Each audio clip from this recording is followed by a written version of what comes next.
I want to talk a little bit now about what you can expect with an advanced level conversation about the Rhythm Guitar Toolbox.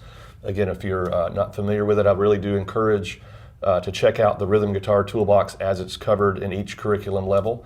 I think it's important to recognize where we start, and one of those main core functions of rhythm guitar and bluegrass is to be a supportive system, right chords in the right spot from the first note to the last note, and supportive of whatever's going on in your band, in your jam session, your own singing, that kind of thing. And so, as you'll notice in all through the curriculum, I'm a big fan of how fundamentals can inform the quality of whatever we're doing, even at this high level, and especially at this high level. And so some of the things we've covered have been, that boom chuck sound that's so part of the bluegrass rhythm styles, and ways to embellish that through walking bass, alternating bass runs, the G run, various voicings and things like that, and also why we would use some of those things.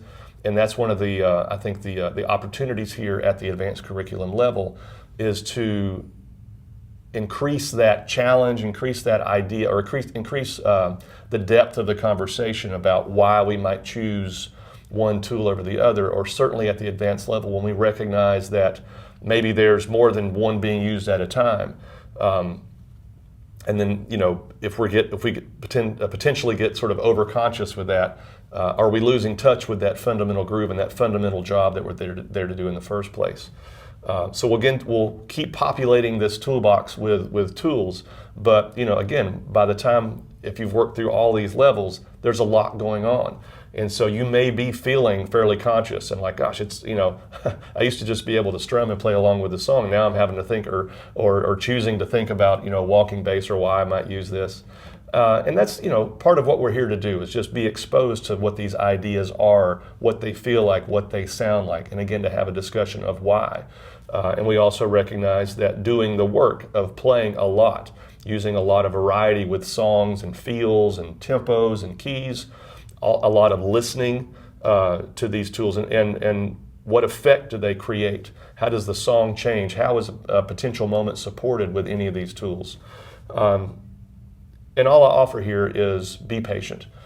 These things can become more automatic. I want you to recognize these tools sort of like new vocabulary words, where you're conscious of them at first. You don't understand them at first. You have to learn them. There's a lot about advanced levels of music making that are very analogous to communication with your voice or learning a language. It just takes time. But when we recognize this process, we can integrate that in a way, again, through a lot of work, a lot of experience, to where these things become more automatic. Our rhythm playing can become, again, higher level, more involved, more intricate, more embellished, still strong, but ultimately more reactive and improvisational. That's one of the deep discussions we get into here at the advanced curriculum all through the level, is being more improvisational, discovering more about your own voice, and certainly within rhythm guitar, your own tendencies and your own ability to kind of react to something that's going on around you. So again, hang in there. We're going to get into some advanced level tools next.